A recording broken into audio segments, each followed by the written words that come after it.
Okay, so Revo Fitness are on board with the Pies Nation podcast. And look, I'll be honest, when I heard it was $9.69 a week, I had some questions, particularly with no lock-in contracts, but there's no catch. Full gym, everything you need, free weights, pin and plate, cardio, functional training, and it's open 24/7 with no dodgy fine print. Who's a Collingwood player that would be an absolute gym nut at Revo that would always be there 24/7? Well, I think it's Billy Frampton, Nico. Obviously, a lot of noise out of the club that he's the bench press king, so I think he'd been there a fair bit.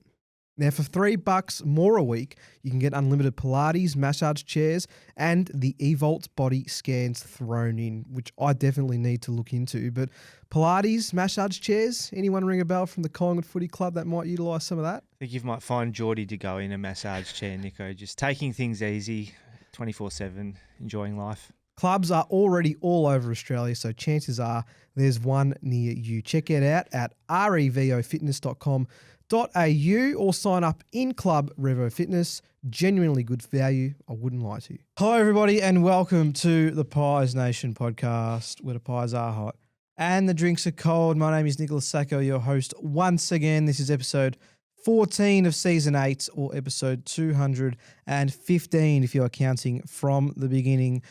In the most unconvincing way imaginable, we triumphed for Scott Pendlebury's record-breaking day, defeating West Coast by 10 points at the MCG on Saturday. And whilst the celebrations were grand and deserved, the reality of what the future might hold for this football club has started to settle in.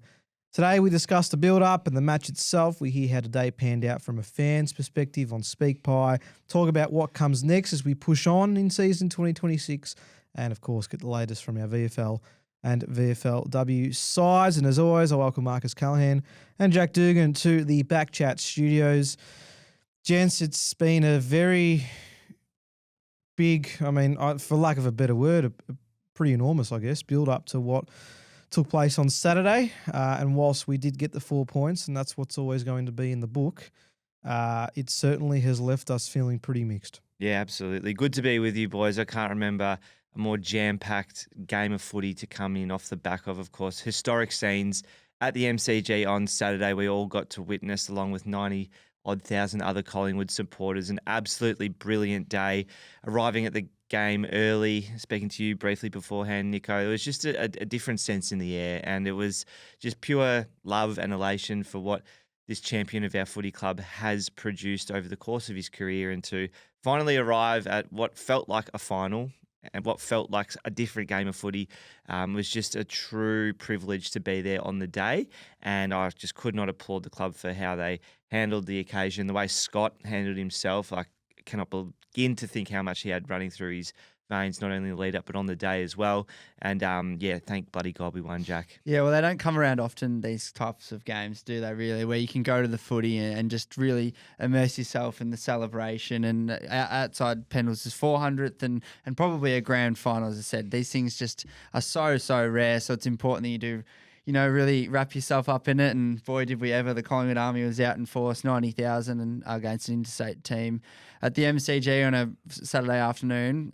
What a turnout. And look, it was just a day that I'll never forget. I think at 10-minute mark, seeing all the Pendle signs get shown up and all the people chanting Pendles was just, spine-tingling stuff. And away from the actual game itself, it was a really, really special day. And I was sitting there probably talking a little bit off air just then, Nico, about the last 5 minutes of stress is probably as stressed as I've been watching a Collingwood game outside the 2023 grand final. Like, since then, I don't think I've been that stressed, just because of how much negativity was brought into this game from the AFL media, from opposition fans alike. And we knew this was probably the biggest hate watch in AFL history.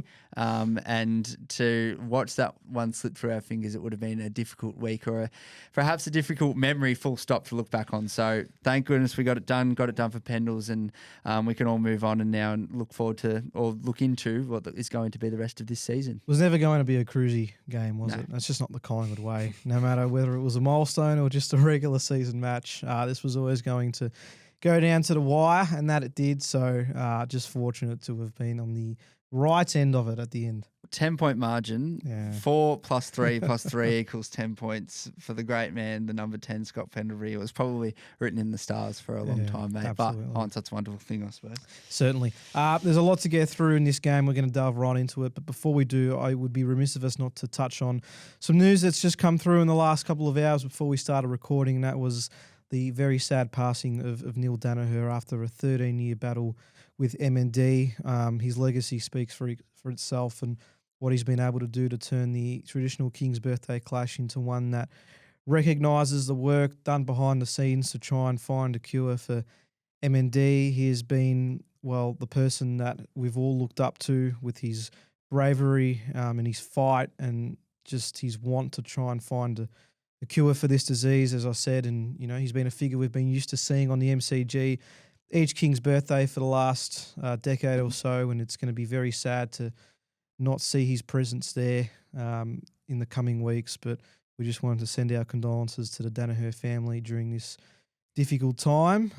He feels like a Collingwood man for what he's done in terms of, you know, being part of Collingwood's games in this way, and he will be sorely missed, and his legacy will not be forgotten, and I'm sure it will be carried on by his family and the greater football community as well, gents, as we look to push through. And you just feel like in 2 weeks' time that this Freeze M&D game in particular will be more special than the others that have gone past. But I just want to take a moment on behalf of the Pies Nation podcast to pay our respects to a great man and a great Australian who was rewarded with that Australian of the Year honour as well a short time ago. So, yes, rest in peace, Neil, and we send our condolences to the family. Yeah, absolutely. Beautiful words, Nico. And I suppose he's gone in the physical, but we know the King's Birthday match will continue to be celebrated and raise much-needed funds for M&D research and to spread the message beyond just his name. I know that from observing a lot of his efforts, it was not about Neil. It was about using his legacy to spread a much more important message, and as to hopefully find a cure someday. So, yeah, sending my condolences as well to the Neil Danaher and his family. Yeah, well said, gents. Look, the trademark was Nico fight the beast, and what a fight he had, really. I think we were talking a little bit off air. I think everyone in the sense it was well publicised that we had to sort of soak in every moment that we had with him because we weren't sure, you know, how long it was going to last. And, you know, the fact that he was able to fight this thing and be the face of a really important organisation in Fight MND and provides so much hope to those who are, you know, diagnosed with it, that there could one day be a cure, and to get much needed funds for it. The Australian of the Year, in my opinion, was just so well deserved, but far too late. He should have been given it, you know, a long, long time ago. He's just an amazing, amazing human being. There's an amazing family that are going to continue his legacy for hopefully decades and decades to come. So couldn't, be as a supporter, you know, being a part of playing a small part in that game, couldn't be more privileged, and just to even know Neil Danaher's name and be aware of him as a person. I think we're all better off for that. So, a massive shout out to his family and condolences to them during this very difficult time. I'm sure there'll be a lot more said in the coming days, and of course in the build up to our King's Birthday clash against the D's. So we will also reserve some more time to reflect and reminisce then. So as I said, rest in peace to Neil Danaher. Moving back to this game, let's start, as we always do, gents, with the pie that caught our eye. Now, of course, it's Scott Pendlebury. I know it's an obvious pie that caught our eyes, I'm sure, for more ways than one. But looking a little bit laterally, who did we come up with from Saturday? Felt like there was a stack to choose from this week, and I was wondering if we we're going to have our own pie that caught our eye for just Pendles this episode, but that would be a little bit too different. I think there's too many other names that need to be mentioned. I've gone with Darcy Cameron this week, gents. I thought that coming back into the side with no Oscar Steen and realising he's going to have to carry a lot more of the ruck duties, and will have to for the remainder of this season. Perhaps there's still a little bit of an injury cloud there. He did everything in his power to make sure that this game was, at least in the middle, fought out well. I know we lost the clearances ever so slightly, but I can't remember DC racking up so many possessions in a game in recent games this season and maybe even last year.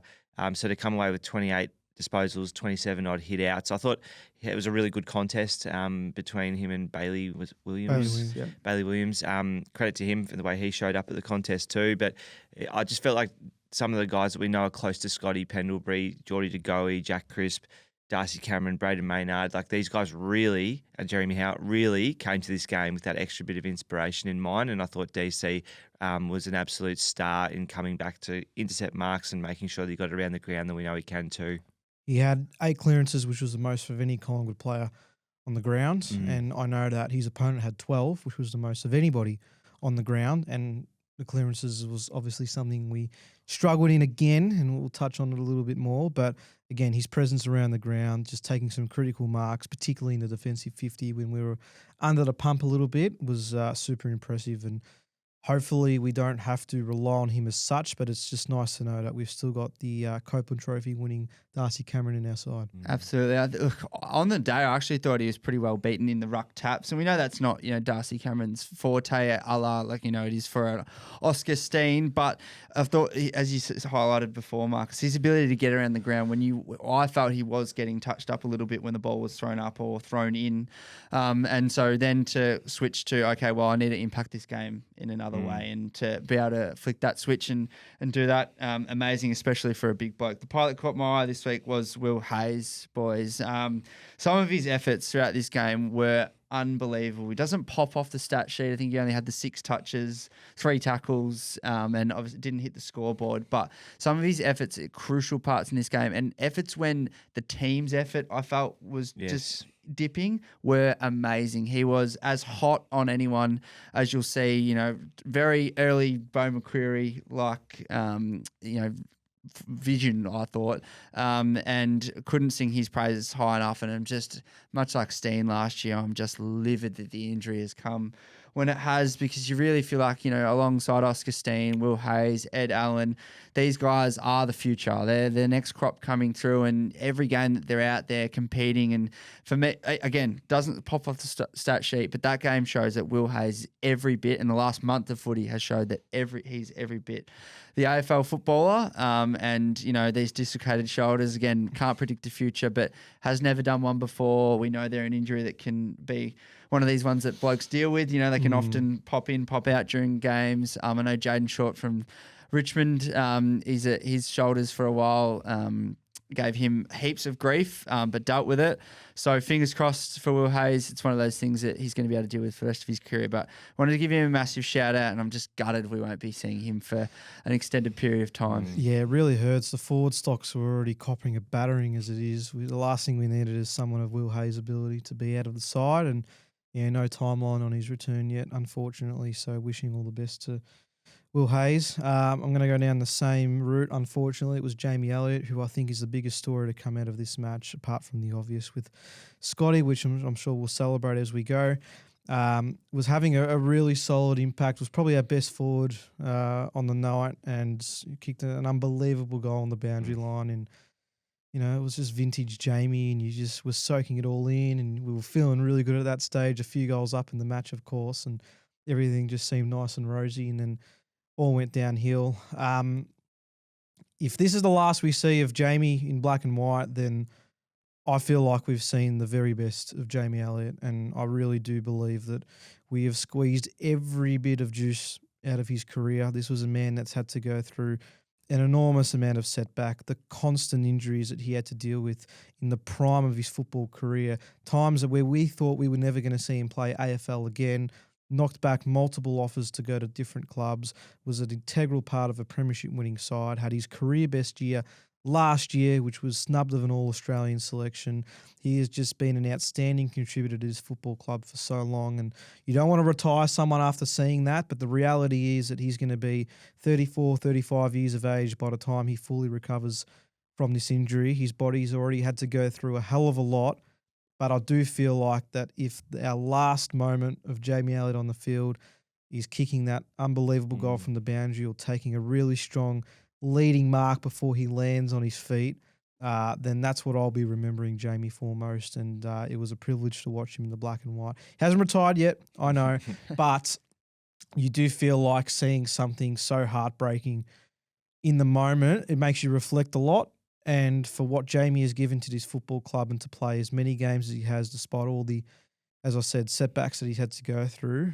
It's just been such an honour to watch him play, and I hope it's not the last time, but you feel like it's coming up pretty quickly now after that. Yeah, I must say, when he led and obviously went to the ground very quickly and grabbed the knee straight away, you could, as we were saying off air before, the silence was deafening oh so quickly. And it was the same pocket where he obviously sunk the Bombers some seasons ago now, and it's just such a strange thing to contemplate, Nico, in terms of being so grateful for what the man has done in that pocket, and then to see him go down with a particularly career-ending injury. It doesn't make sense, and it's not fair. But he is contracted until the end of next year, I believe, so he'll obviously have rehab duties over the course of this season, and then I do wonder, does it get to a point at the end of the season where he has to have a really honest conversation with the club about where he's at, still being contracted, mind you, and he'll probably have to rehab into next season before he's a legitimate chance to play another game. But Jacko, does he deserve that fairy tale finish, even if we're no good next season, and coming back to the MCG and having a farewell match? Like, is he the sort of guy that we owe it to, or is it, again, a really difficult decision where we need to clear that spot, potentially pay him out and then welcome in another young talent to the club? What do you think? Gee, it's a tough question. I thought not only is it a great shame for all the reasons you boys have mentioned, but I thought on Saturday afternoon it was the first probably big block over a 4-quarter period that we saw of Jamie Elliott this year returning to form. And, we got a bits and dribs and drabs of it against Carlton in the last quarter, but really has been somewhat of a shade of his, former self from, 2-3 years ago. And, I said, I don't want to put the mods on him, but 3/4 time, this is the best game we've seen from Jamie Elliott for a while. And, to then the injury. So just for looking at this season, just heartbroken for him, because it looked like he was hopefully building into something quite nice. I think, obviously you do an ACL, everyone just writes a year off for you, and we'll see you this time next year. Hopefully, modern science and sports science is a fantastic thing, so fingers crossed it can be a little bit early in that. But I think he does deserve, even if we are not travelling along that well next year. He's sacrificed a lot for this football club. He's gone through a lot for this football club and has repaid that. I've had some lifelong memories of that bloke's boot just on his own. So couldn't thank him enough for that, as you said, Nico. But I firmly believe that if he can, get himself right for next year around about the same timeline as now and play in the back half, he is, he's promoted to the leadership group this year. He has been around for a long time, much like we speak about Pendles and Steele and their value in direction and presence around the football club. I think there's an element of that probably gets drawn and left to the wayside from Jamie. I think because of the type of character he is, you probably don't acknowledge the experience and the leadership that he could bring to a group of young players. So, yeah, right now, fingers crossed, if he's contracted to the end of next year, I'd be saying hold on to him until then. Despite that spiel, wouldn't surprise me one bit if he comes back next year fit and firing. He's been written off a few times by myself and others in his career, and has been talked about as someone that would never live up to his potential. Well, I think he's exceeded that now at this point to what he's been able to achieve, despite some of the lingering issues that he's had and all the clutch moments he's produced for us in critical stages. And as I said, was arguably in our top 3 most important players last year in a preliminary final run. So, it is going to be a big loss this year, regardless of how we end up finishing the season. And you just feel like you just hope that he does stick around in some way, shape or form in the next 18 months while he does his recovery. But I think, Marcus, as you said, there's going to be some conversations that need to be had at the end of the season about what that does look like. And I guess it sort of moves into the next question. With no Jamie Elliott, with no Will Hayes, and a forward line that seems to be a bigger mess each and every week, what do you want to see from this group in the next 2 to 3 months of football? Regardless of what the end goal is as a football club, it's something that you just feel like needs to have a clearer direction by the end of the season, because right now it's nobody knows really what they're getting out of this forward line. Some weeks it fires, some weeks it doesn't. We're relying on too few. And arguably, we're now missing the player that we have targeted the most this season in Jamie Elliott. We've always been one to hit him up on more occasions. We've had to move McStay around the ground. Jack Buller's been in and out of the side. Charlie West has only just gotten himself back into the team. Tim Membry's likely going to have to play a bigger role now that he's just come back from injury. There's others that are going to be in the mix as well. What do you want to see from this forward line to round out the year, and how can we fix the woes that we're currently dealing with? Yeah, so difficult when the captain of the forward line, I think Jamie Elliott, has had that mantle being in the leadership group. And whenever we score a goal, it's Jamie Elliott, when they go to huddle together, that's really leading the chirp. And you're not going to expect that from Charlie West or from Jack Buller this early in their career. But, I mean, the obvious one to me is Dan McStay. And we've said you need to stand up as that key target, Dan. But with ruck issues now as well, I think there's going to come matches where he's called upon to go into the middle and be a pinch hit ruckman alongside potentially Jack Buller. So, Nico, I don't know is my short answer at this point in time. I think for me, post-bye, regardless of our win-loss, I just want to see some experimentation. I want to see guys trying to gel with each other. I think the big boppers, first and foremost, need to start getting some chemistry together, whether that's us playing Membry and West and McStay, or whether that's Buller coming in for West. Like, there's going to need to be a period of chopping and changing, but ultimately once Will Hayes gets fit again, I love what you said before, Jack, about Will Hayes in that second term. He was just like a pit bull. Like, he just would not stop, relentless on the tails of the West Coast defenders. And they were switching the ball a lot, because I think sides have realised when you try and run us around the park, sometimes we're not that quick anymore, and our defence can get exposed. But, yeah, I think Bobby Hill's another one. I know there's no timeline on Bobby, but, geez, we've lost so much supply now when you think about Myercheck, Cox, Hill, now Jamie Elliott. Like, if you think about the number of goals we've just lost from experienced heads in the last season, it's dramatic.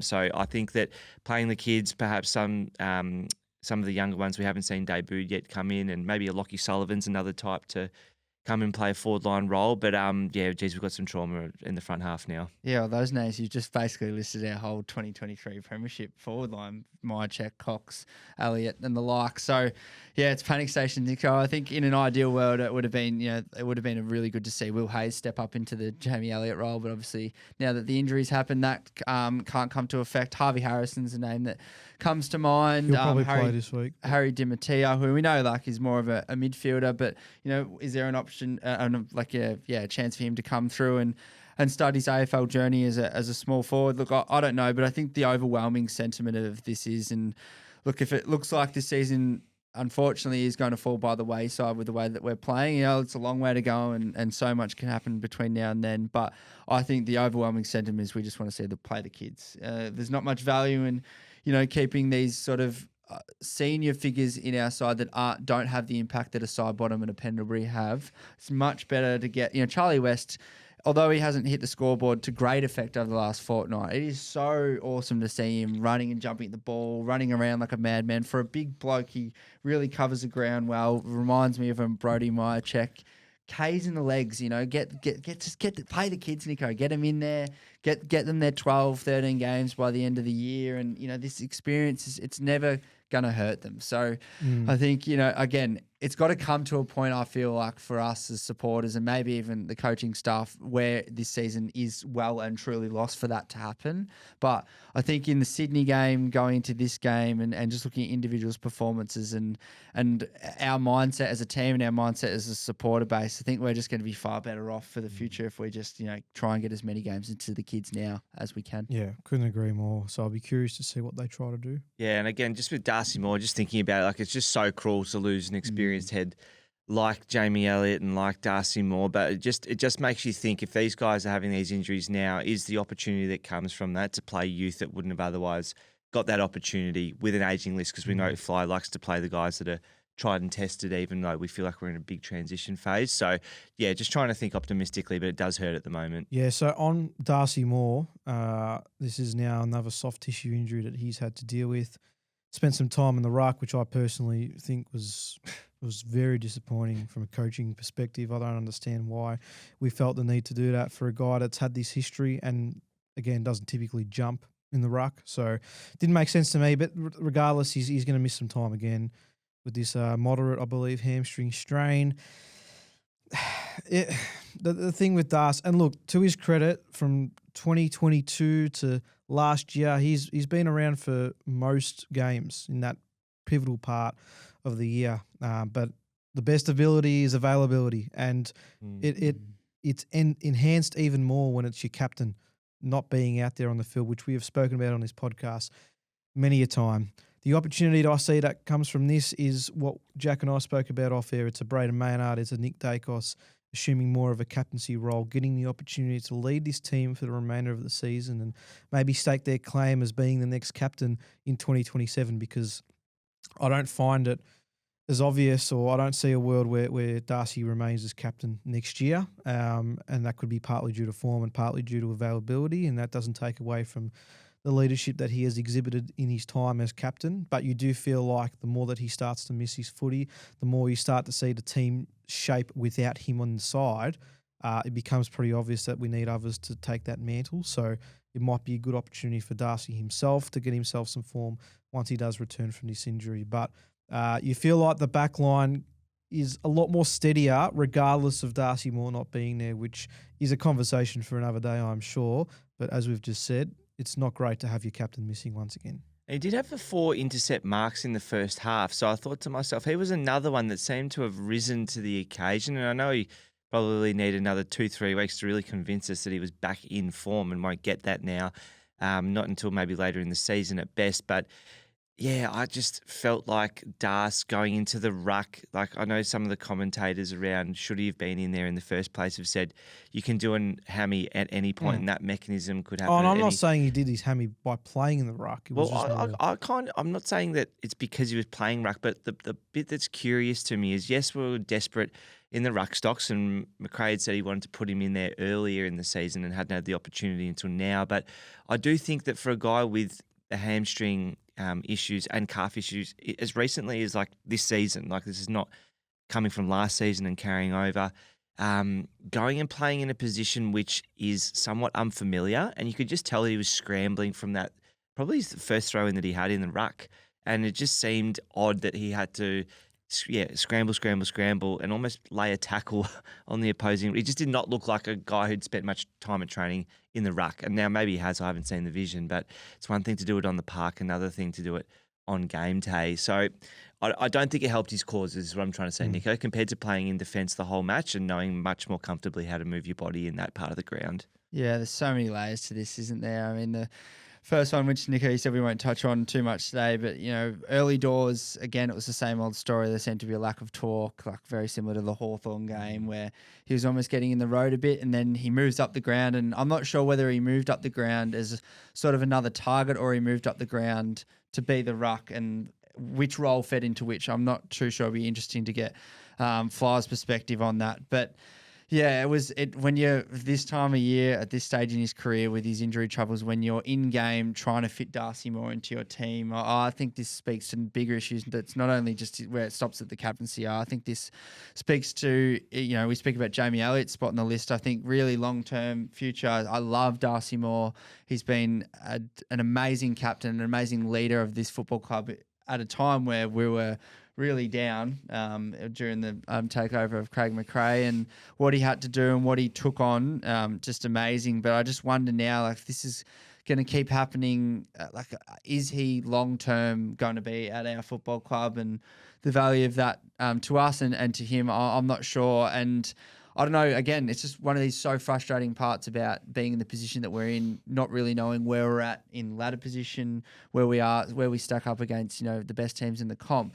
Obviously, if we finish 6th to 8th at the end of this year, we want Darcy Moore in this team, because if he's there, who knows what could happen. We could go on a run and we could, you know, nab a prelim final or nab a premiership, who knows. But then on the other side of that, if we finish 10th to 16th, Darcy Moore coming in and out of this team every fortnight, every second month is just going to do nothing but disrupt the flow of the back line. It's going to the flow of personnel coming in and out, and yeah, it's just, again, such a frustrating part of being in the position that we're in. And I'm sure it's very frustrating for Darcy. His body keeps letting him down. But speaking a little bit off air, boys, about, you know, again, if this season does fall to the wayside, you're almost more inclined to say to someone like Darcy, all right, mate, have the rest of the year off.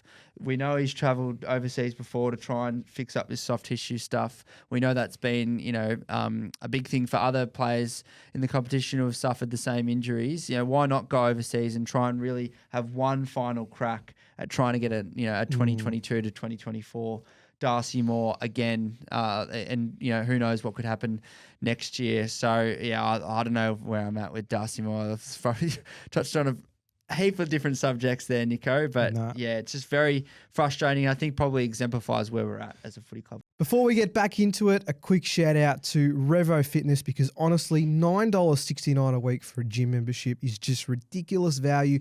And I feel like more people need to know about it. No lock-in contracts, no hidden fees, just rock up and train. Free weights, cardio, and functional training. It's all there 24/7. So you've got no excuse not to give it a go. I feel like there'd be a lot of players that would have some big egos at the gym. Who's one that would like to just trump everyone with just how much they lift? I reckon maybe not how much they lift, but Scotty Pendlebury, I reckon he still gets it done, Nico. So he might be a shining star down at Revo. And if you want to go full send, maybe like Pendles, $3 extra a week gets you unlimited Reformer Pilates, massage chairs, and eVolt body scans. $3 extra, that's it.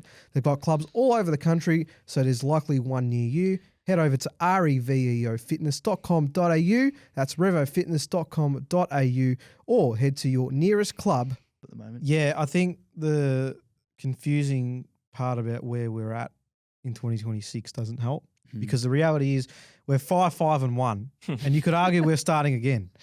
We're at a slate of we're 0-0, and we've got over half the season now to see what brings of it, which was my mindset over the last few weeks. It's like, okay, we've got a clean slate. We've had the big milestone celebration, and we've celebrated that accordingly, and we've got through with a win, which is always fantastic. We've lost quite a few soldiers. We're not exactly sure what our best mix looks like. We're going to have to play some kids. We're going to have to play some players that probably wouldn't be in this 23 through form, that are going to have to try and stand up. If we're genuine about trying to make a run this year, then the next 2 weeks are critical. It's the Bulldogs at Marvel and Melbourne at the G, which I think are teams around our mark, you could argue. And if slightly above, you could say. But if we are to, again, be a serious side this year, then you win those games. And maybe after that fortnight, heading into the bye, we can finally have a better understanding of where we're at as a footy side, because that's just the reality of the situation at the moment. We're beating the teams we should. We've lost to the teams that we're nowhere near. And then we've had those mixed games where we've been in and out. So that's probably where we can have a better conversation about it. But what an opportunity now. What an opportunity to have a clean slate and say, hey, okay, we've got through what we needed to. We're in the middle of the pack, and we've still got so much time in the season to turn it around to our favour. So let's just see what happens. Without our captain, we assume, going to play a whole heap of footy this season. I kind of tipped it from the very start of the year. It wasn't a hard tip that a guy like him not training much through the off-season, not doing much or doing a bit of the pre-season, but then having interruptions is going to lead to something like this at his age, a bit like Tommy Mitchell last season, really, just fighting to get back in the side. And now we've got our backup ruckman, who was just absolutely amazing to watch come on to the scene. We've got probably our second best young guy in Will Hayes, I reckon, now going to have a stint on the sidelines. We've got our much-loved small forward in Jamie Elliott no longer featuring this season. Like, what is there to salvage from beating Melbourne and beating the Western Bulldogs when we don't have those guys there that we know are in our best squad? Like, we've got a lot of guys now who are going to miss either a lot of footy or the rest of the season that would make up our best squad. And gee whiz, we need our best squad out there to win a game of footy at the moment. As you said before, we've beaten every side beneath us, and we haven't beaten one above us. We've got 2 weeks to prove whether or not we think we can draw up the numbers in the finals. But is that at our peril? I'm wondering. Yeah. Like, is it almost better to just play the kids and accept losses perhaps earlier on in the season after the bye, rather than trying to make a full-blown tilt, because we're still not going to have those heads there in Elliott and in Moore potentially. God, I hope none of the others fall. And Oscar Steen, I can't begin to describe you how different a side we look without him in the team. So I know I'm putting more questions than answers on the table here. No, that's it's fine. A fascinating time of the season to be tasked with this. I'll get your answer in a sec, Jack. From a personal perspective, I'd rather know for sure that we've given a genuine crack, because, those players missing are going to hurt. The reality is we've got some experienced players in this side that can still lead us to some type of run. It might be a little bit of a delusional discussion to have, but I do feel like with those players in the team, why not just go for it? The worst that can happen is we lose the next 2 weeks, and then we can sit down and say to ourselves at the bye, all right, we're not good enough. We've still got 11, 12 weeks to then become that side that goes to our youth and says, okay, we're going to give you those games experience and then we'll go from there. But we've got an opportunity presented to us that I feel we're very lucky to have in that, as I said, 5-5-1, middle of the pack, two teams that are right around our mark at this point of the season that you could argue are gettable. And let's just see, we could come out and win the next two games and be convincing. And then all of a sudden you're looking at this next stage of the year and go, hey, you know, we start to get some players back and we could be a genuine chance. We've still got Harvey Harrison to come back into this team, which I think is going to be incredibly important. We've got youngsters that we still have the opportunity to debut for sure. Tim Embry will still play a role in some way, shape or form. I just feel like we can't just sit back and be like, okay, the season's done based off the performance we had on Saturday, which you could very well make an argument for. But the season's still alive in my books. And these 2 weeks, if we were playing Geelong and Hawthorn or Sydney and Brisbane, it's a different conversation. And likewise, if we were playing a Richmond or an Essendon. Yep. But right now, this is the best test to have coming into the year. Why not see what these 2 weeks will bring? But if we do win these two games and we restore a bit of faith in the side and think, okay, geez, it doesn't even matter who's out there, maybe we can do it, we still haven't. Those two sides will be sides that we've beaten that are above us. But I'm talking about the Sydneys and the Freos and the Geelong and the Hawthorns. I don't think even with our best side available, we're anywhere near those teams. Quite frankly, I know we took it up to them, but I'm talking about come finals. I'm talking about come the really heavy time of year where you need a younger list, you need a more rounded list than we have. We have a lot of experience, and then we don't have much experience, and in between there isn't much happening. I don't think that's the shape of a list that wins finals, unfortunately. I'd argue that the experience would be in our favour in that instance, and that for a 1-year run it wouldn't hurt. I know you have to look long term, and we need to start realising that some of these players aren't going to be on our list going forward, and it can be detrimental to the development of some of these younger players. But as you said, you listed some of those names we're not going to have at our disposal this year in Steen, in Hayes, well, not for the entire year, but Lots you understand of what it, I'm saying. So because that is our situation, I turn to, okay, well, we just got to make best with what we can do. And if that's playing a more experienced side over the next 2 weeks, then so be it. I just can't rule us out just yet. Not just yet. I think I agree with both of you boys, actually. What value is there, throwing everything at this season, finishing 10th and, potentially, again, long way to go, a lot to unfold and missing out on, more young talent coming through by, way of a draft pick just because, we really throw the kitchen sink out of it.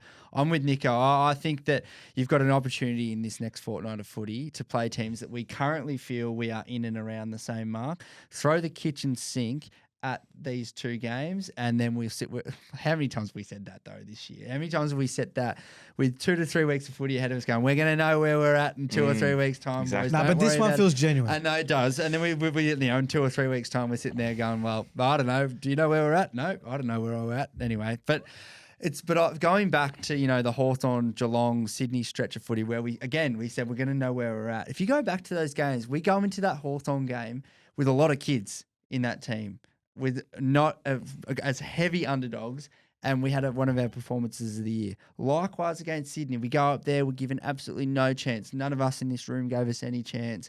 Not a lot of Collingwood supporters would have given us many chance. We go in there with the kids, and they go out there hungry, the pressure's on.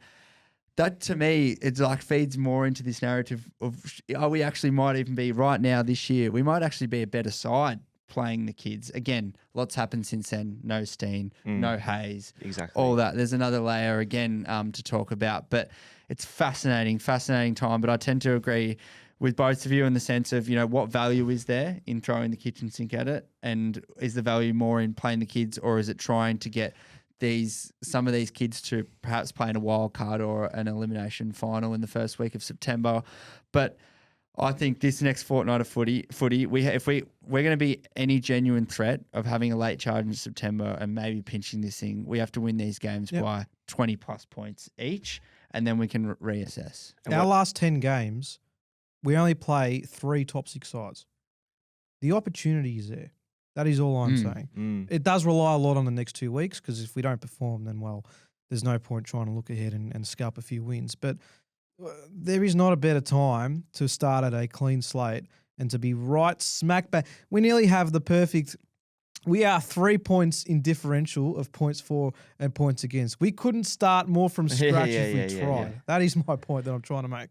Here's a hypothetical for you, though. If we go into these next two games and, the dream scenario is that we win both by, 5 goals each and okay, we've got something to build on in the second half of the year. For me, the nightmare scenario is we might win one by 7 points and lose one by 10 points. Same problem. We're exactly where we are right now. We're exactly where we are right now. So I think if that does happen, I'm then more in Marcus's camp I agree. Let's just, for the back half of the year, let's just play the kids. No, I agree. It's not convincing enough. We can't keep doing this for the rest of the year. So such an interesting watch. For sure. And again, I'm approaching this as I will all season with looking at the now, but then looking at the future. And my ultimate point is, do you rather finish 12th and get like pick 6 in a side that has had no first round draft picks for far too long ahead of Tassie coming in? Or do you rather finish 6th and end up with pick 12? And we know that top 10 draft picks, generally that's the cream of the crop. I know my understanding this is a bit of a deep draft that's coming through, but the talent's going to get diluted. And if you don't snaffle, you just hear so many people who know more about football than I do saying that if you don't get good picks and if you don't develop them well over the next couple of seasons, sides like Richmond have gone to the well and they're going to do a really nice job as Tassie comes through because they've got a lot of great young players. Sides like the Bombers, potentially the Blues, and maybe even the Pies, if we don't go to the draft well in the next 2 seasons, I'm telling you that on the other side, it's a very bleak picture if you haven't got higher end blue chip talent through the gate. So that's where I'm sort of just really umming and ahhing about still wanting to see wins, and it's really important that young teams and young players get the experience of winning, so that becomes part of the culture and the identity of the team you're a part of. But is it at our peril because we have given up so many bloody draft picks for players who are in the side and doing a good job? But the game changes come 2028. And that's the talk that Craig Cully's had now this year to be like, hey, actually, we will start going to the draft now. And look, it could be too little too late, but it's a great conversation to have, and I'm looking forward to having it again in 2 weeks. I hope not. Part of my language, but gee, I hope. I'm so sick of this. Again, look, you never want to go to the footy hoping we get smacked by 30 and whatever, but like it's like when we lose, it's like I'd just like to finally get to that point where we know for sure whether we're in this thing or we're out of this thing, and we can just enjoy the rest of it. Because I'd look forward to, seeing Anderson get more midfield time, seeing Harvey Harrison come back into this side and seeing what he can do. And then even the fringe players, Sullivan, coming in and seeing what role he can play in Elliott's absence without Hayes there.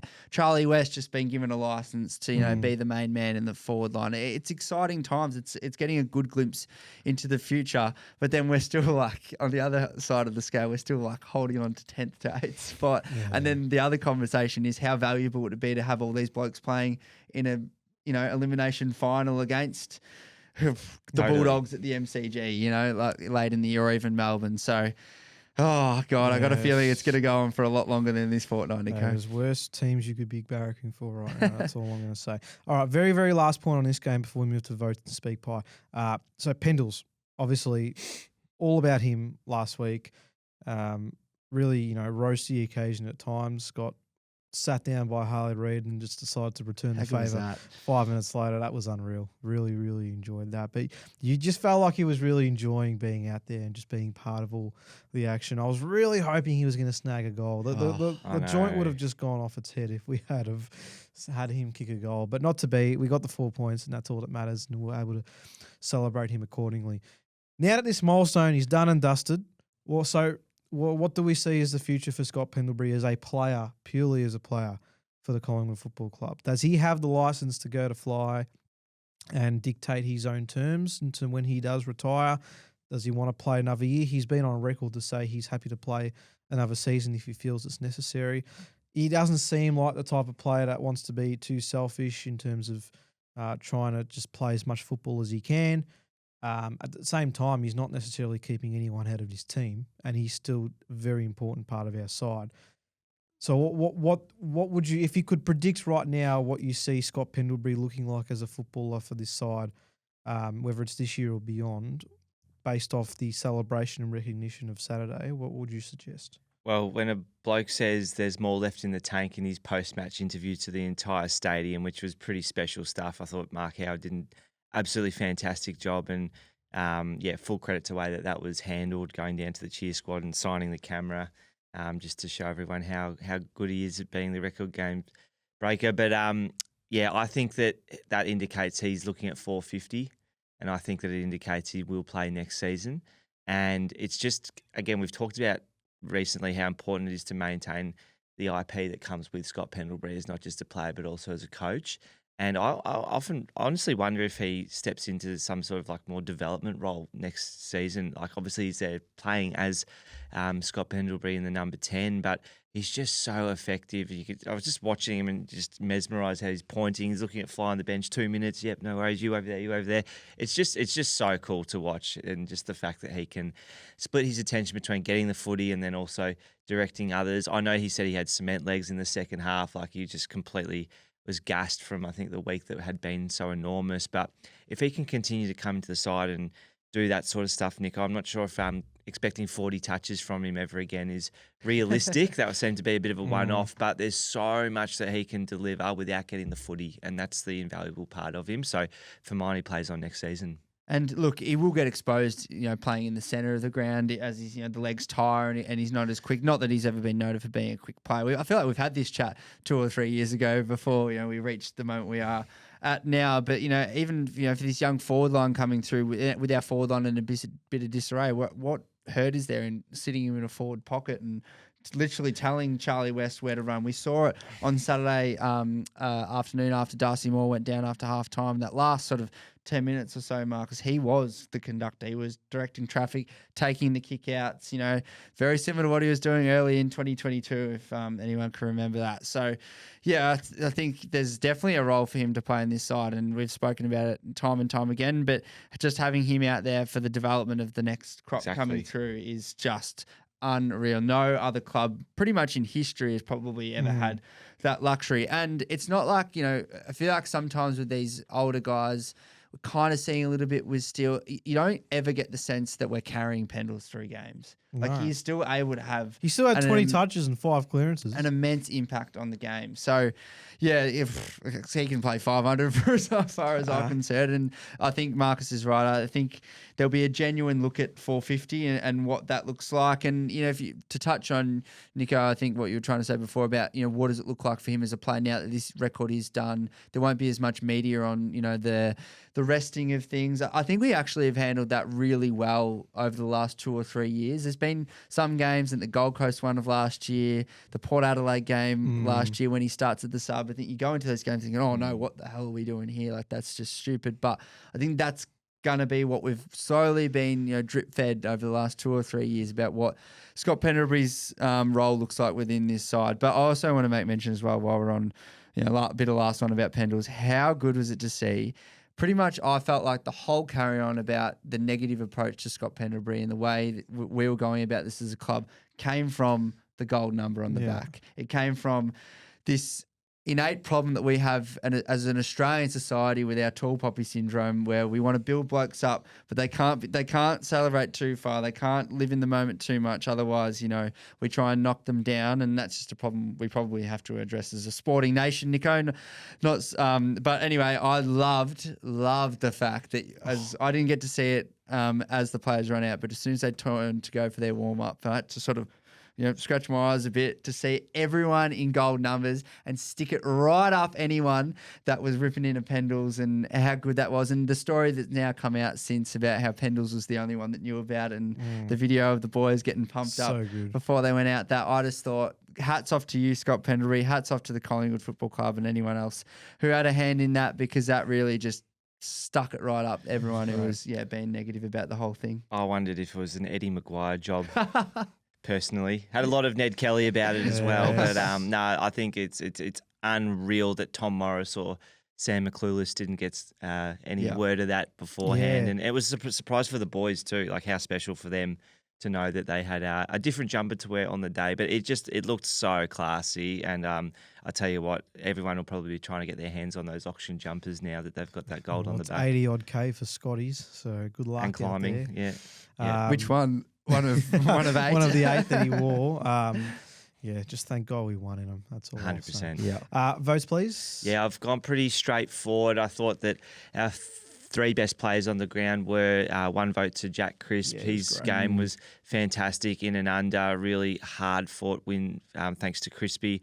2 votes have gone to DC and 3 to Nicholas. Yeah, I might have read the room a little bit wrong here. I think Crispy was immense looking at the stats. DC obviously immense, but they will be incredibly stiff to miss out on mine. I thought Jamie Elliott deserves one vote. A return to form. Again, look, the injury just is now the story, and that's all we'll talk about. But I really did feel like, alongside many other senior figures in this team, he stepped up, and I was really hoping that this could be the turning point in Jamie Elliott's 2026. And unfortunately, it was a turning point just for all the wrong reasons. I gave 2 votes again to Jordan De Goey. I just feel like the month of footy that he's put together is amazing. And again, he's not quite as senior as a Howie or a Steele or a Pendles, but he's a senior figure in this team, and he's had to really shoulder a lot of the workload over the last month of footy. And I thought, again, he produced another really, really solid game. And again, probably when the heat's on other players and the attention's elsewhere, you forget how much, as Collingwood supporters, we've been crying out for this type of footy from Jordan De Goey. So he absolutely deserves his flowers, and I gave 3 to Nick. We're not talking about Jordan De Goey. That's a good sign, I think. Yeah, absolutely. I think it's a good sign. Very similar to you again, Marcus, but I gave 1 to DC, I gave 2 to Crispy, I gave 3 to Nicholas. Good name. All right, let's get to SpeakPie. There's only a few to go through, but thank you for everyone that sent them in.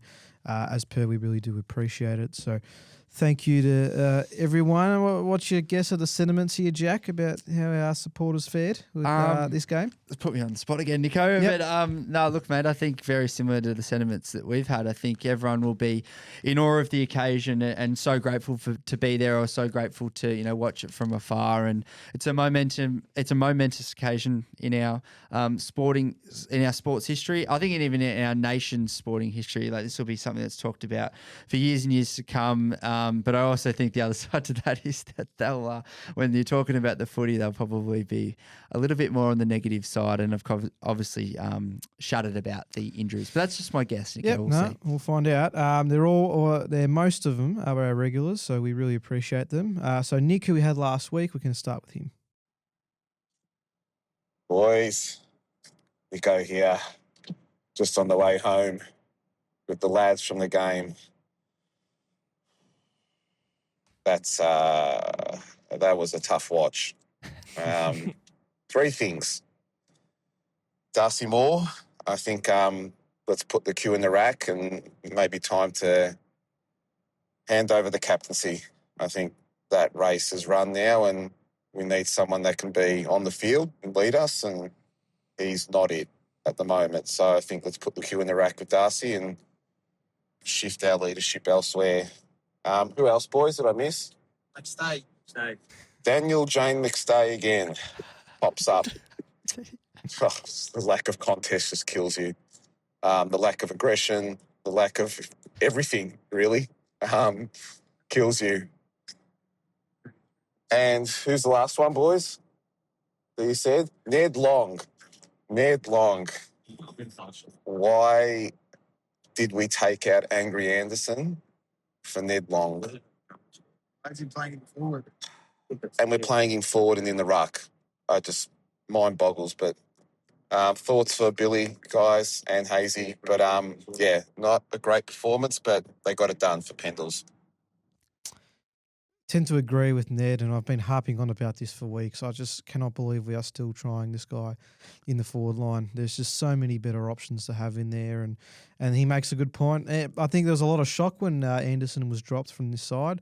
Did nothing wrong, didn't deserve to be out of this team, and you feel like he'd be back in pretty quickly. Yeah, I hope so. But I think it's also, I kind of understand why, when you look at it and the names that were coming into this side for Pendle's record-breaking game, and just from a structure point of view, it made sense as to why we kept Ned Long over Angry Anderson, because I'm not sure at this stage where the Anderson is capable of playing the same forward defensive role as what a Ned Long was able to play. Now, but none of them should be, is my point. Yeah, well, now I was going to get to that. Sorry, now, should we be playing Ned Long in the forward line as a defensive role? Absolutely not, in my view, and I think many Collingwood supporters would share that sentiment. But yeah, look, again, he's another one of these players, Ned Long, that it kind of feels like we're trying to manufacture a spot for him. And yeah, I don't know. I'd rather see Angry Anderson play, but I know I don't want to see Angry Anderson come in and play that role No, that Ned please. Long's playing. God, so no, please, yeah. no. Julia's next. Thank you, Julia. Walking home from the train station. I want so much to be in a good mood right now, but all I can think about is our injury list. After Steen last week, to see Jamie go down like that, I've never turned from ecstasy to devastation so quickly at the footy. Darcy Moore gone again, even Will Hayes, who's been performing spectacularly. But focus on the positives. A win's a win, and Scott Pendlebury is and forever will be an absolute legend of the game. And he's ours. Always has been ours. Always will be ours. Up the pies. Congratulations, SP433. Can't wait for SP434. I don't know if it's going to be this week. He had a few issues with his wrist. I don't know if you saw throughout the match. So one to keep an eye out for, I guess. Adele is next. Thank you. Hi guys, what a relief. Would have left the worst taste in the mouth if we had let that one slip today. Thank God we got it done. But anyway, my shout out actually is to all of the fans. I don't know whether anyone caught it, but Mini in his presser said that he tagged Pendles in this game because they wanted to keep the crowd out of the game. And thankfully that allowed Nick to get 30 and 3. So we have a role to play. So let's keep going. Great point. Because he's right. He was at some points tagged. Was it Murdoch or Callie was what's on his him. name? Murdoch No. tagged Josh. Yeah, no, but who? Oh, what's his name that played on him for? Tim Kelly lined up on him heaps, I thought, whenever he was in On the middle. Pendles. Yeah. Brady Hoff. It was at times on Scotty. But I didn't think of it that way in terms of trying to get the crowd out of the game. Still had 20 touches, so it didn't really work, but that's okay. It's all good. Irvin's back. Yes. Irvin's back. So he missed last week, but he's back today. Good evening, gentlemen. Sorry for my absence last week. Probably bad timing considering the joke I made the week before about revenge of quitting, but I was just really unwell and I just didn't have the voice to send one of them in. So I'll give a couple of thoughts for last week. I thought we were really good against the Swans, and yeah, just a shame we didn't get the win, but I loved how we played, even though we were pretty untidy at times. You take first on the ladder to that kind of, to push them that hard. It's a pretty good performance in my book. As for this game, shit, feel pretty, for such a big occasion and for what it meant, I felt pretty flat after that one. I mean, first of all, the positives. That might have been the best home and away crowd I've ever been part of, because that was an insane atmosphere. Only just getting back home now because I hung out in the city a bit afterwards. But also the injuries we just copped. Bloody hell. What a dampener on what should have been like a really perfect day. And then fucking West Coast. Of course, these bastards just love to make my life miserable. Since 2018, they've been doing the same shit. I hate that club. But yeah, anyways, just a win's a win. And congrats, Pendles, you fucking legend. Go Pies. Well said. Jeez, West Coast still sucks for the team they are. But anyway. All right, Colin, finish us off. Hi, Pies Nations boys. Colin here. Very pleased for the club, members and supporters that we were able to get the win for Pendles, and how incredible that we won by 10 points. I know we still made some skill errors, but West Coast came to play and put on a lot of pressure. But we withstood it and come out on top. And wasn't it fantastic at the 10-minute mark of the game that all the SP433 banners were displayed around the ground? It looked sensational. I can't believe for the third week in a row we've copped multiple injuries, but it gives opportunities for someone to grab. Feel for Jamie and young Hazy. I think the whole side put in and loved Sidey's and Billy Frampton's games. And of course, Nick.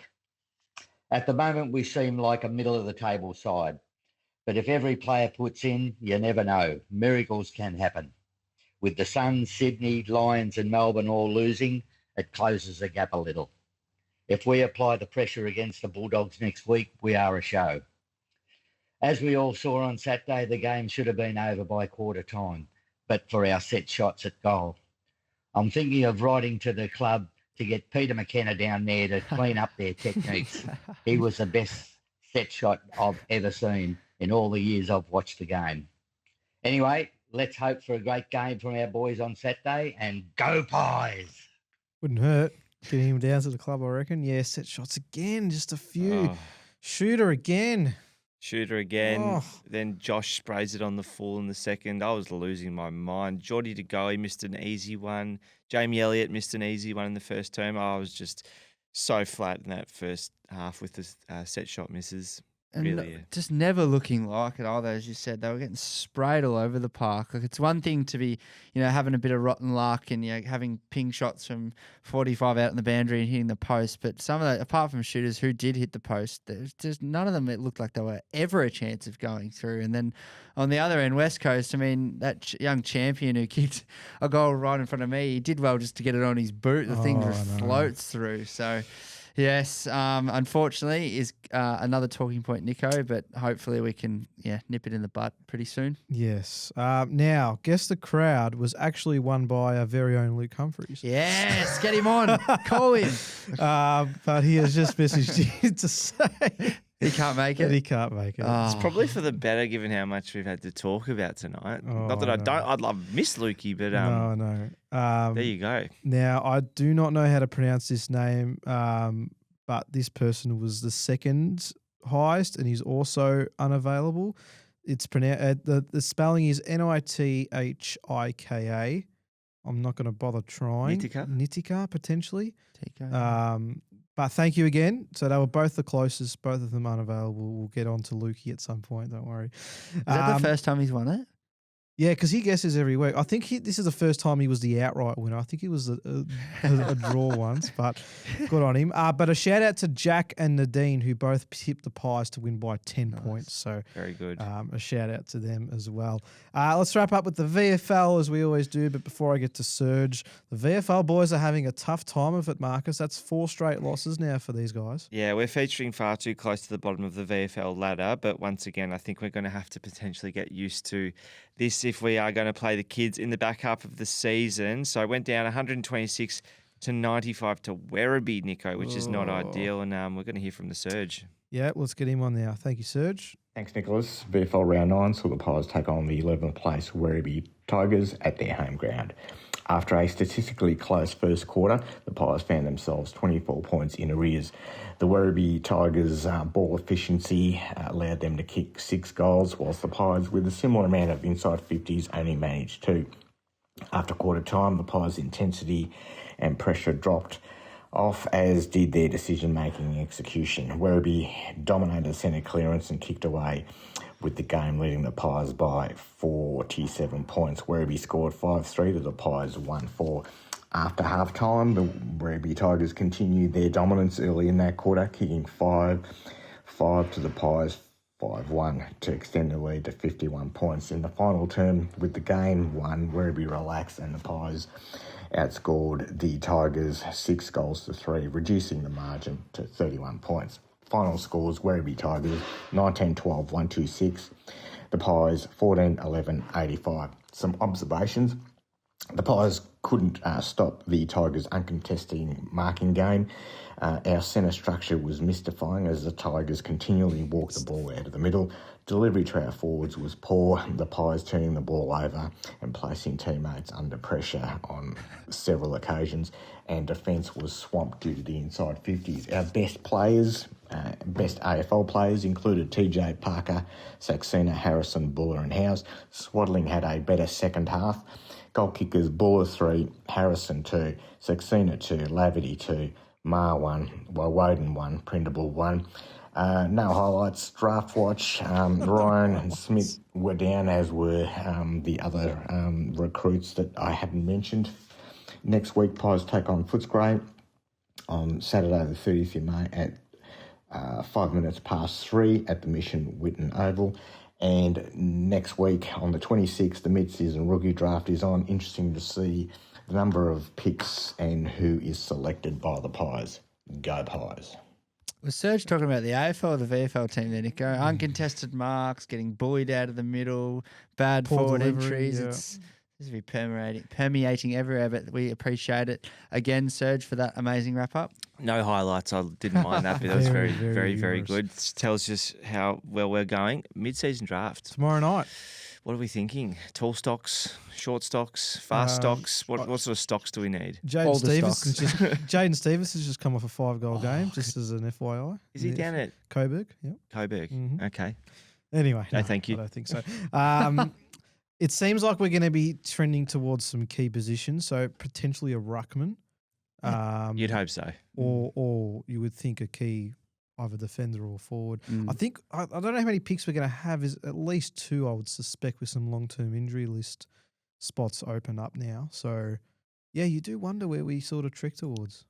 Look, I don't know if this is available at the pick we have for selections. Now will we have, because we've got long-term injuries, Nico? Let me have a look. 3 ACLs now, Jack, which is very difficult to even say. But I really think we need a forward who can pinch it in the ruck, because I know we've got Buller and I know we've got Dan McStay there, but I really start to worry what happens if Darcy Cameron needs a spell one of these weeks and Darcy Moore's not available. Not that I think Darcy Moore should play ruck again this season based on what's happened. But yeah, look, I think we have to go tall before we go small, and someone who can preferably kick goals. Well, I think the big worry coming into this season was losing someone like a Mason Cox, who is that player. He's a forward who can really, he not just pinch it, but he can really nullify and, dominate in the ruck. So that would be perfect, especially with the loss of Scene. It was clear that, we were looking to move Coxie on to hopefully have Oscar Skeen come on, and come on he did. But unfortunately, again, it breaks your heart to be talking about this stuff, because it showed so much promise. But absolutely agree. I think someone who can, shoulder the load and help out Darcy Cameron there, as well as be, a little bit of a forward target for us. That would be awesome. But in true Collingwood fashion, we'll probably go after someone that's 185 centimetres tall and will play in the back pocket. Mind you, that's what we did with Johnny Noble, and he ended up being an absolute superstar for us. So who knows? I believe we can take up to 3 in this mid-season draft Because of Reef and Jamie and so Reef, Jamie, Oscar. and Oscar. Yes. So Got about Reef as well. yeah, we'll see how we trend there. Now, Serge did tell me that he's unavailable to give the report for this week's game against Footscray. So Marcus, you'll be stepping up to the plate for us next week. Thank you. All going to be very downhill next week, boys. But no, that's okay. Good to know. Well, Footscray are in a slump themselves. They've also lost their last 4, so this could be a very interesting game. In the VFLW, just briefly as well, the Pies snuck through for a 1-point win over Sandringham, 3-9, played 3-8. They got to within a point late in the game, the Zebras, but were able to shut it down in the last 13 minutes of the game. So we are now 2-0 to start the VFLW season. We are the one of 2 sides to have done that already this year. We also take on Footscray. That's at Whitten Oval, 11:35 a.m. on Saturday. So that one's just prior to the VFL game. So we've got a VFLW double header, and the Bulldogs, they are 1-0. They had the bye in round 1, so they are also undefeated. So good luck to the girls in that match. But that will end a very big, heavy, mixed, enjoyable episode of the Pies Nation podcast. Thank you, boys. Fantastic episode, boys. I think once again, what we witnessed was history, and I think some of the dialogue today has overshadowed some of the rich feelings that I had, but just pure love for Scotty Pendlebury. I think once again, I tip my hat to him, and I hope to God that he's playing and coaching at Collingwood for some seasons to come, because I think that this occasion, as hard as it was for him to get to and withstand all the pressure, has probably reinvigorated him. And I do wonder if we'll see an extra spark from Jeremy Howe. What about the hanger? He's back to heights we haven't seen for seasons. Sign him up. Jamie Elliott's goal was huge as well. So I just hope some of these seniors guys also get a bit of a lift from this this absolutely historic occasion. Yeah, absolutely. Just as we say all the time, whenever we're talking about Scott Pendlebury, Nico, an absolute pleasure to have spent I think Jared Waitley summed it up beautifully. I think there's been Collingwood supporters' lives that have spent alongside Scott Pendlebury. And to have that occasion on Saturday was just amazing. Enjoyed every second of it. And he breaks a record again this week, Nico. It goes up every time he plays. So fingers crossed the senior boys can, as Marcus said, feed off that first year. I do have a special shout out, mate, if I may. Had a bit of a calamity last quarter. I did. I had a blood nose halfway through the last quarter, which wasn't ideal. Is that Harley Reid?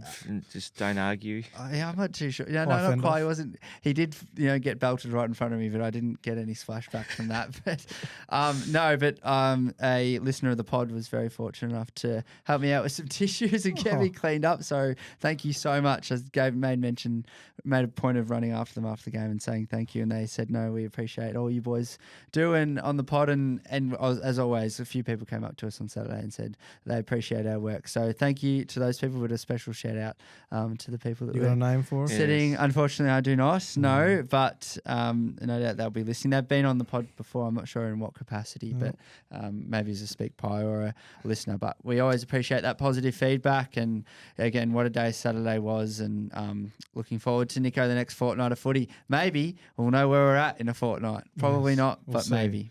But no, nice little shout out. I'm glad that they made a good impact on you. All right. Before we go, there's one more shout out we need to give Marcus. And it's the man to my right here who has worked his absolute butt off for the last, for every episode since this podcast has been going. And he's been very fortunate enough to land himself in a position at a very prominent radio network, and he's been working his butt off there as well, and was rewarded on Saturday, I would say, or maybe even put under a bit of pressure, Nico, and stepped up once again, and as he was in the Collingwood rooms interviewing Steele Sidebottom on behalf of SEN. So congratulations to you, Nico. Thank you. Hats off to you, mate. Well deserved, and it's for an amount of work, I reckon, over probably a 6 or 7 year period. Were you just holding the mic, or did you get to ask questions? No, I got to ask him some questions. Unbelievable. It was, come on, let us in. Tell us a few. Very, very How did it all happen? I saw you before the match, and we talked briefly about potentially wandering down with a microphone, and then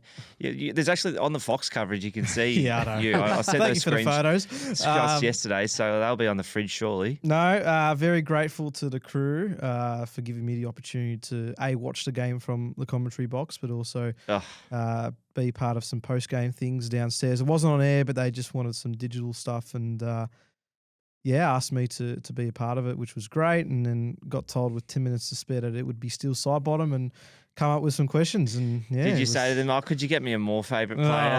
No.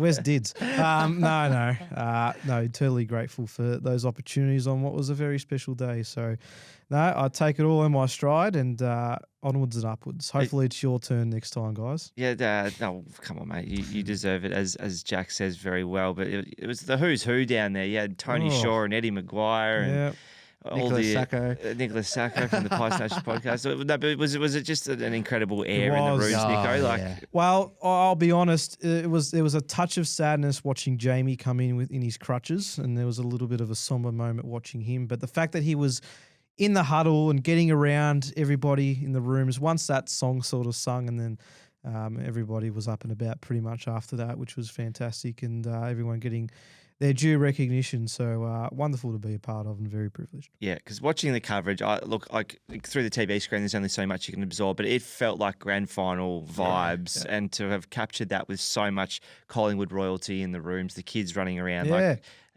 wrapped that you got that experience, mate. So congratulations. Yeah, no, Steele's kids kept him on his toes throughout that whole chat. Don't worry, they were running around. But very blessed to have been a part of it. I'll great take note to finish on. Take that one with me for a while. All right, that will do. Thank you, boys. And until next week, I've been Nicholas Sacco, if you didn't know. And you've been listening to or watching the Pies Nation podcast, where the pies are hot and the drinks are cold.